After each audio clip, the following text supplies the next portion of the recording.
ready to throw a grenade. Then it's at normal speed for 2 seconds, and then it's slow-mo again. At 107.38 to 107.45, he throws the grenade. Then it's normal speed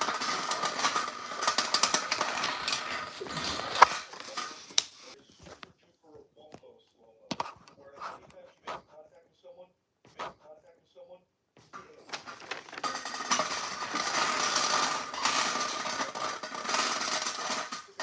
and then the slow-mo slows down even slower. Oh, it's bad. It's so bad. So that lasts for a while. Then at 109.15 to 109.29, if the guy gets punched. So the guy gets punched, and then it slow-mos his, like, for so long. Like, the common thread here is he uses slow-mo in pretty much every single action moment, even non-action moments. There's actually just random moments of slow-mo throughout this film. But anytime he uses it, he lets it go on for so long, and it's supposed to give, like, an emphasis to it, but all it does is take all of the impact out of it. It becomes a slog and a chore to sit through action sequences in this movie, because they're so slow and drag for so long. Like, I get it, this guy got punched. I don't need to see him, like, recoil for, like, 15 seconds of slow-mo. It's unnecessary. Next up, at 110.10 to 110.20, a bad guy throws a guy who throws in slow motion. Then at 111.06 to 111.20, a guy falls out of an aircraft. So we watch him fall out of an aircraft slowly, and then he splats on the ground. It's a PG-13 movie, so it's not like he explodes into gore or anything. It's not TF2, he doesn't get like insta-gimped or whatever. But he falls out of the aircraft, you see him splat all in slow motion. Then we have a 3-minute break from slow-mo, and that's kind of cool. It's normal speed, nothingness for a little bit. And we get more slow motion because the lightsaber lady's back, and every single one of her scenes is pretty much slow-mo when she's fighting. At 114 to 114.16, the lightsaber lady gets her robo hand chopped off. Then at 114.29, we go back to slow motion. She's getting beat up, and that's from 114.29 to 114.45. It's just the lightsaber lady losing mostly. Like, she's killing a couple grunts, like one or two, kinda. But again, this is supposed to be like a super elite warrior. I wouldn't think she'd be struggling against actual nobodies. So this just makes her character look even less cool, because she's struggling against fucking grunts. And it's all in slow motion, of course, obviously. Then at 115.19 all the way to 116.23, over a minute of slow-mo, we have our good guys that are charging at the bad guys, shooting at them or hitting them with axes, all with no cover, right out in the open, only a couple of feet from an entire horde of bad guys that are all shooting lasers at them, yet every single laser is missing the good guys. It's the worst instance of stormtrooper aim I've ever seen in a movie. And this is all in slow motion, obviously, and you get to see just how goofy it is. Then we go back to the lightsaber lady at 117 all the way to 117.20. The lightsaber lady loses again in slow-mo. And then at 117.30, so only 13 seconds after losing, she loses again, all in slow-mo. That goes from 117.30 to 117.40. So she loses, but at this point takes a bad guy with her. So she doesn't go to the grave alone here, all in slow-mo. At 119.16 to 119.21, a guy who got punched earlier, that guy I mentioned that got punched in slow-mo, is now running in slow-mo over to the body of the lightsaber lady. Jiminy Christmas. Then we had one of the most painful slow motion sequences here, because I have no doubt Snyder fans thought this was fucking epic, but it's so bad in the movie. At 119.52, all the way to 121.04, again, over a minute of pure slow motion, we have the good guys going hog wild. We got the good guy who kicks a guy in the chest while getting shot at from the bad guys right in front of him, missing every fucking laser shot. It is an army of foot soldiers all shooting at these guys with no cover and still missing every shot in slow motion. And the good guy kicks a guy over like a little bridge thing, he falls into the water all in slow motion. Over a minute of it. Oh. And then at 121:42 to 121:54, the good guys think they've won for beating the first wave of enemies. So they start celebrating like, we did it! The bad guys are defeated! Woo! Yeah, SpongeBob victory screech! Only to find out that was just one wave of enemies. So then there's another wave of enemies coming, and they start shooting at them, so they're dodging the lasers in slow motion. At 122:02 to 122:10, there's lasers hitting everything but the good guys, including hitting houses and bells. So there's like a slow-mo sequence of like this tank's Gatling gun of lasers, missing all of the human beings and just shooting a bell. At 124:50, so over 2 minutes worth of no slow motion. Not bad, Snyder. But it comes back at 124:50 to 125:02. A tank blows up a building. So you see the explosion in slow motion. At 126:22 to 126:27, the tank shoots at an empty building. So slow motion, you're seeing lasers piercing an empty building. At 126:29 to 126:31, the tank keeps shooting a building in slow motion. At 126:33 to 126:45, a lady shoots a rocket at that tank and then falls over. At 127:20 to 127:24, the main character jumps doing like a, I don't know, like some kind of kickflip motion with her legs, and she shoots at some people below her. From 131:08 to 131:30, the army is moving with another tank. You're probably picking up on a trend here. It's pretty much whenever, when any character is moving or doing anything besides talking, Zack Snyder puts it in slow motion for some fucking reason. At 132:20 to 132:34, we get Robot James coming into the megabase here. There's an explosion in the main Eagle ship. At 139:40 to 139:52, the final fight is occurring, and the main character kicks the bad guy. He then does like 3 super spins in the air like some kind of gymnast while making a really silly facial expression. At 140:35 to 140:41, the bad guy tackles the main character. From 140:44 to 140:52, the bad guy throws the main character, like slowly falling after being thrown. From 143:14 to 143:30, the ship is falling and the good guys are escaping after saving the day, obviously. From 148:15 to 148:22, they're burning their fallen comrades' bodies. So this is now like a funeral, and we're watching the bodies burn in slow motion. From 148:56 to 149:06, those banners that I mentioned in my review that they gave to once again try and vomit some reasons for you to care about these two-dimensional, flat, fucking shallow characters, well, those banners are now burning for the couple of them that passed away. And then at 152:10, the best moment of the movie happens. It ends. The credits roll. So, that was a lot of slow motion, huh? Well, don't worry. I did the math. I think I got all the numbers in here. There were so many to keep track of in my fucking notes here. I have to scroll for like actually 15 seconds to go through every single slow-mo instance here. But I think I got all of the numbers. And it came out to 1,256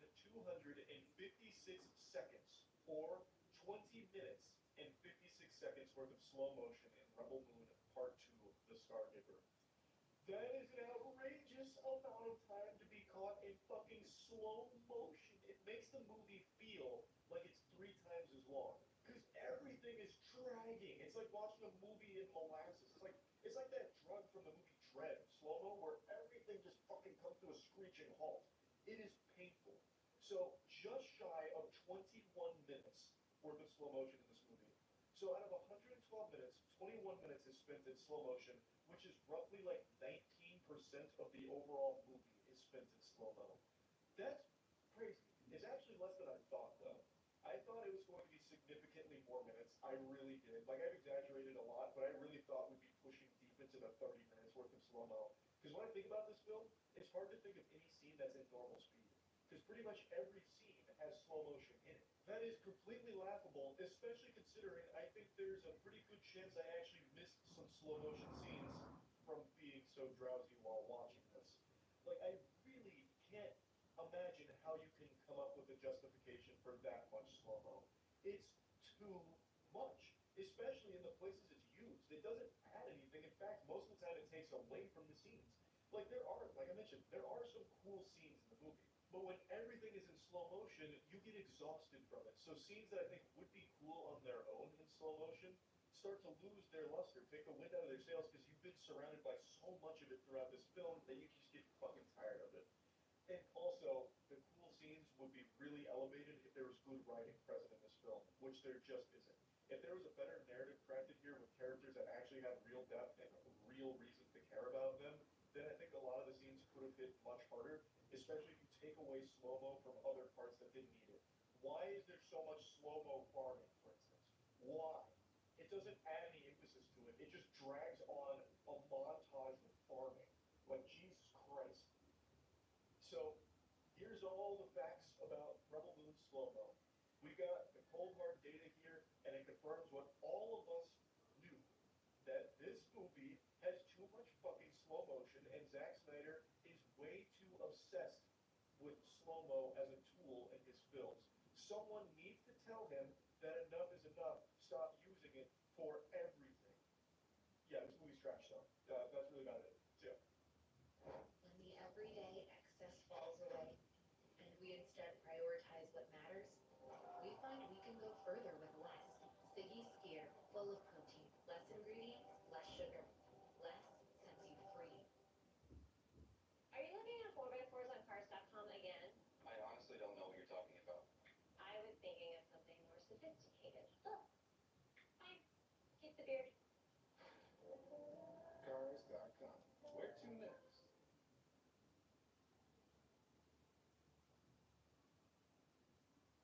All of you know how much I love fun, bad movies. To date, Moonfall is still the most entertaining film I've ever seen because it is a beautiful disaster of a movie. $100 million budget, and not a single thing about it is even close to being good. It's amazing for all the wrong reasons, and it is one of the most entertaining films ever constructed by our species. So I have a huge passion for fun, bad films, so I was very excited to see Meg 2 today because I watched the first Meg. It's nothing special, but it's enjoyable and it's very silly and it's of course a bit stinky. It's a movie about Jason Statham hunting down a megalodon shark, so of course it's going to be a bit goofy. And Meg 2 was rolling around, and I expected it to be a lot of the same. Some stinkiness, some silliness, put them in a pot, create a wonderful stew out of it, and put a smile on Charles's face. And to a certain extent, it did. But it's also legitimately one of the stupidest movies I've watched in quite some time, and in a lot of ways, it's dumber than Moonfall. And I don't say that lightly. To say something is stupider than Moonfall is a bold claim that you need empirical evidence to back up. That's a claim that's bordering on insanity to say out loud. But I need it, and I'll prove it here when I break down Meg 2 for you. So, of course, there's going to be spoilers here. I'm just gonna rip the Band-Aid off right now. I don't think you're really going to watch Meg 2 for the story. I don't think anyone's going to this film for the narrative. You know, no one's watching porn for the plot, and no one's watching Meg 2 for the character relationship and the overarching plot. A plot that is so fucking simple. I legitimately think Ed from Ed, Edd n Eddy made it after eating 5 slabs of buttered toast. It is baffling that this actually even made it into the film. It should have just been a montage of shark carnage and Jason Statham going, "What's up, chum?" and then kicking people into the shark. That's an actual line from the movie, by the way. Like, it would have been better if that's the direction they went. But unfortunately, the biggest sin this movie commits is it is boring for about 80% of it. 80% of this movie isn't spent on megalodons or action or characters fighting against megalodons. For some reason, they made the first 80% a fucking soulless, garbage, poorly written, embarrassing, corporate corruption conspiracy mystery movie. And that's using a very generous term for it because calling this a mystery in the first 80% is an insult to the English language. It's more like a history because it belongs in a toilet. So, the first 80% is dedicated to explaining the world now. There's a very expensive expedition group that's led by Jason Statham, and they do these deep dives into a trench that has these megalodons roaming around, and they're separated from the rest of the ocean barrier that they can't cross. There's a very strong jutsu, and the megalodons aren't allowed to either enter or exit. But this team that Jason Statham is a part of is financially backed by tons and tons of doubloons. So many clans. They have so much money. They have a lot of very powerful people financing it. And they also have a megalodon in captivity that they're training and raising like a pet to understand a bit more about megalodons as a whole. Now, the team is about to go on a routine dive. They've done, I think, 26 successful missions or something like that. And this was supposed to be just another standard trip, but things went a bit awry. Now, there's another passenger aboard this ship, this giant, complex, and it's a child that Jason Statham is raising and teaching, and she's a genius. She's a 14-year-old super genius, fucking Jimmy Neutron level intellect, and she sneaks aboard the expedition vehicle with Jason Statham and the team, which he's very upset about. He's like, "This is very not good. I'm very disappointed that you've done this. We're turning this ship around." But then they're like, "No, we'll just press forward." And so they do. He didn't take a whole lot to convince them. But while they're doing that, that megalodon they have in captivity breaks out. And do you want to know how it breaks out? Well, because there was like a single metal grate, like a single metal cheese grater that was supposed to stop a fucking megalodon, an absolute monster. So it just easily breaks through with literally no effort. And we're supposed to be shocked that it did this. I don't understand how, because it was basically just a single piece of construction paper that separated the megalodon from the rest of the world. So that right there was already extremely lazy to me. They could have had some kind of cool plot, like showcasing the megalodon being really smart. Like, the megalodon set a trap, it played dead, it went belly up. So when they went in there to check on the megalodon's heartbeat, it fucking mauled them all and then escaped. Maybe it grew wings and flew away. I don't know, just anything besides it went through a basically open tunnel that we didn't think about it. So as they're going on this dive, the megalodon they had in captivity starts chasing them. They're like, "How is that possible? We gotta dive deeper. It's the only way to escape it." So they dive deeper, then they eventually go into the very deepest part of the trenches, and they're speculating on if they should just abandon the mission because this is already not going according to plan. So Jason Statham's like, "Should really abort mission." And even the main, base is like, "Yeah, probably a good idea. This is already totally off book here. Let's just get the fuck out." But the actual owner of the company, the whole enterprise, is like, "No, this is a really good opportunity to explore. We're explorers, god damn it. This is what we do. And our megalodon came down here because she wants to mate. It's mating season for megalodons, and I'm fucking horny. We're gonna go watch." And they're like, "Well, if you say so, shucks." So they continue to go deeper into the trenches, and then they stumble upon an underwater base. And I shit you not, for about 10 minutes, I really thought they were about to bring Atlantis into this. They were like, "Oh my god, there's an underwater base here. This is so weird. Wait, I'm getting heat signatures. There's living creatures on that base." And I was like, "Oh my god, they're going to do Atlanteans here. Well, oh, this is going to be incredible." But they don't. Turns out there was a different company, a shadow organization that had the same access to the technology they did, and they had this underground base that this team of good guys, the explorers, stumbled upon. And this is where the corporate conspiracy starts to unfold. They start wondering, how is that possible? We're 25,000 feet deep. No one has access to this kind of shit except us. What's going on here? There's fishy business, and I'm not liking the smell. So then we get to go into one of the bad guys' submersibles, and he's like, "They stumbled upon us. There's only one option." And then there's like a team of three, and two of the guys are in these like underwater, fucking Gundam suits, and they're like mining away at barnacles, and they're like, "No, don't do it. Wait, no, don't do it." He's like, "I've got to do it. They've seen us." They're like, "No, please don't." And he just blows everything up, including himself. He doesn't die from it, spoilers, but he blows everything up in the trenches, which blows up the barrier, like the genjutsu that keeps all of the megalodons in the trenches. So he blows that shit up. He blows up the heroes' submarines and everything. And then they're in a big scramble because they can't escape now because their submarines are fried. So they get into these high pressure suits, and they start making the walk on foot from the crash site of the explosion all the way to that base that they identified. Now, just to put you in the right headspace here, it's a fucking snooze fest. And it's already been like 30 or 35 minutes by this point, so it's a slow burn. Meg 2 puts the Megalodons in the back seat. It puts them as like sidekicks. Like they have cameos in this movie, basically. Because they spend the first 80% with this garbage here. It's so fucking boring. But anyway, the explorers with Jason Statham and the child and everyone else get in touch with the main base, like, hey, we're gonna need that rescue submarine. Shit went tits up down here, and we need a little help. You know, this one lunatic blew us the kingdom come, or blew us to high heavens. Our submarines don't work anymore. Come get us. And they're like, we're on it. Actually, scratch that. We can't. Somebody sabotaged our rescue sub. And now you can see all of the complex narrative plot devices coming into play. So they have to figure out who sabotaged it. So naturally, they check the surveillance cameras. But it turns out our culprit was smart enough to turn off all the surveillance cameras. But what they didn't realize is they had built in a fail-safe security camera system.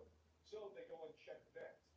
And it's revealed that our man on the inside, our evil person on the good guys team, is a girl named Jess. And she's evil because she wants money. She says that she's doing it because she wants more money than she could ever possibly care about, where money loses all meaning to her. So it turns out what they were doing down there on that base is they were mining rare earth minerals. And I shit you not, when they go into the base, one of the main guys is like, what is this? And he's like, oh wait, this is rare earth minerals. He literally says it's rare earth minerals. And he's like, they're probably using this for superconductors, which is good for quantum computation devices as well as all kinds of transportation. This is very important stuff. No doubt, this one crystal I'm holding in my hand is worth $1 billion. And Jason Statham's like, billion? With a B? Like, I think I'm actually quoting this verbatim. I'm pretty sure I've got this right on the money if you check the script. And he's like, yes, with a B. And then that's when Jess is like, billions of dollars are at stake here. And then it gets even bigger because it turns out Jess isn't the only person working on the inside. The main girl who's financing all this, the big CEO, super powerhouse who gave a speech in the very beginning of the movie about how proud she is of this company, she is the one who's pulling all of the strings. She's the puppet master and everyone else is just the marionette on the strings dancing for her. And she's like, why aren't they dead yet? What's going on? So, I want to pause real quick because I'm probably overstimulating your brains right now. I want to point out a huge plot hole that I can't believe no one on the team recognized. The way that this is conveyed is that this is all part of the plan. What they wanted to do is kill everybody on board that main base, or rather, they wanted to kill everyone on board those subs. That was the plan from the get-go, I believe, unless I missed a crucial detail. But even Jess, who was one of the core team members, advised that they pull out of the mission when the child was on board the submarine. She's like, okay, yeah, things are a little off course, should probably pull out.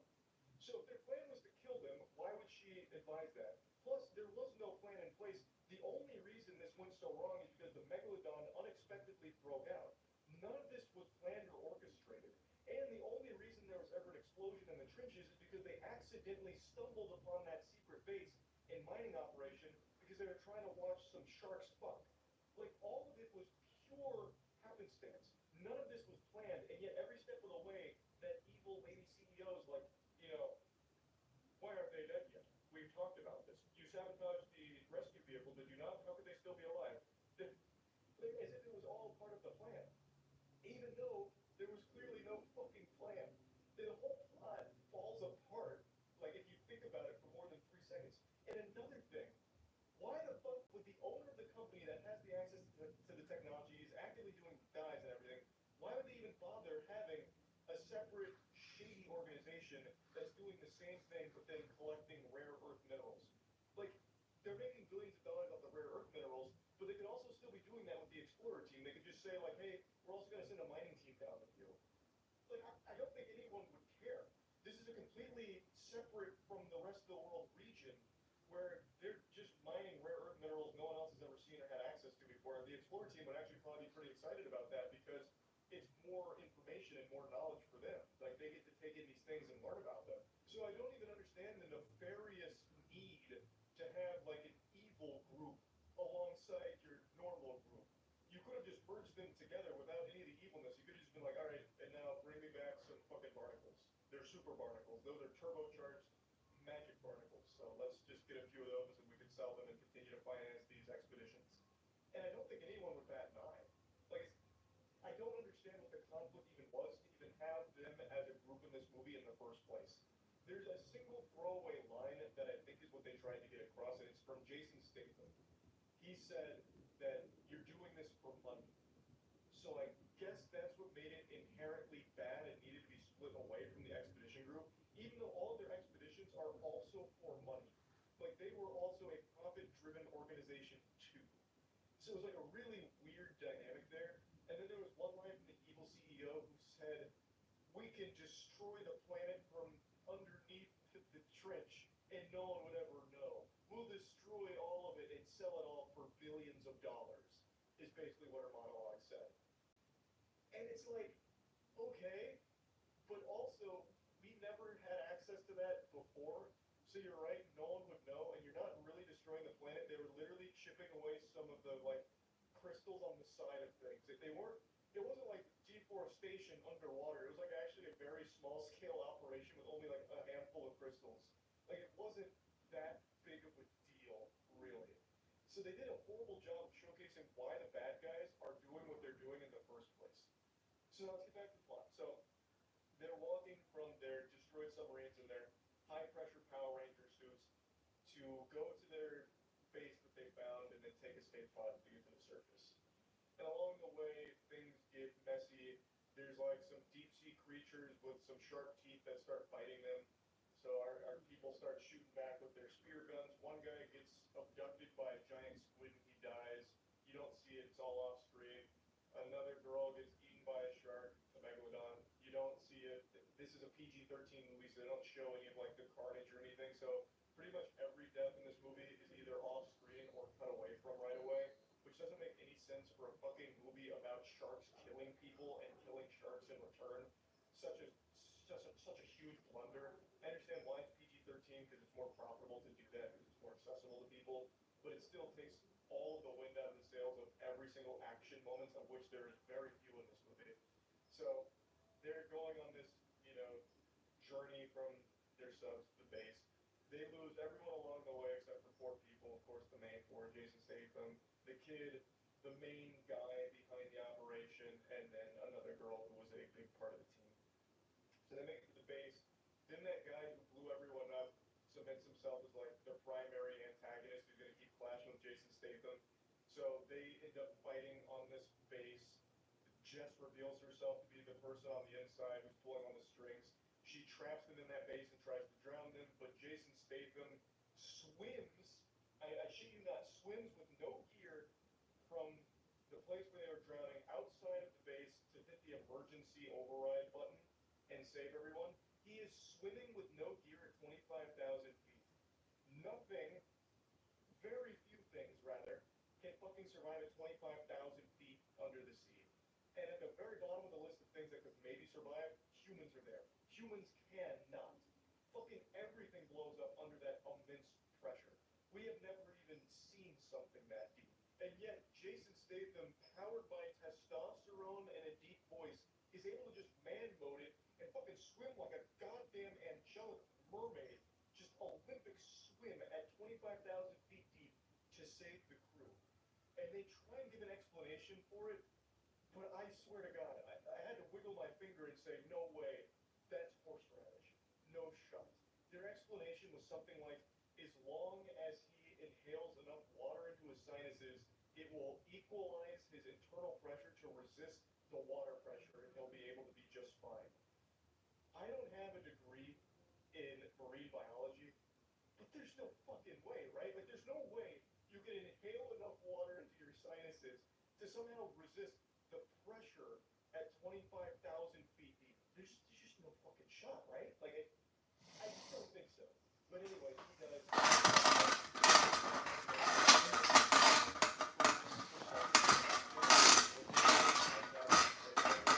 And the main bad guy saves him, and he's like, I was in jail for 2 years because of you. I've been waiting for this moment to kill you. And it's like, brother, you could have just let him die in front of you. Like, I'm sure that probably would have been fulfilling for your revenge arc. Or, you know, if you wanted to be more hands-on, you could have, like, stabbed him while he was still passed out. But instead, he, like, wakes challenges him to some fisticuffs, like it's time to get pugilistic. Only he immediately cheats by bringing out a knife. So if you weren't gonna actually like throw down with honor, why not just let him die? It doesn't make any sense. But anyway, they have like a really lame fight against each other, which of course Jason Statham wins. They then get into a backup submarine and escape to the surface. And in the meantime, the main base is being raided by the CEO's cleanup squad, who's come like they're a military group who's come to kill everybody so they can keep the secret that they're mining rare earth minerals in the trenches. But because of that explosion, kind of poking a hole in that protective barrier over the trench, three megalodons and the kraken escape. The giant squid, basically the kraken escapes. These three megalodons, like, uh oh,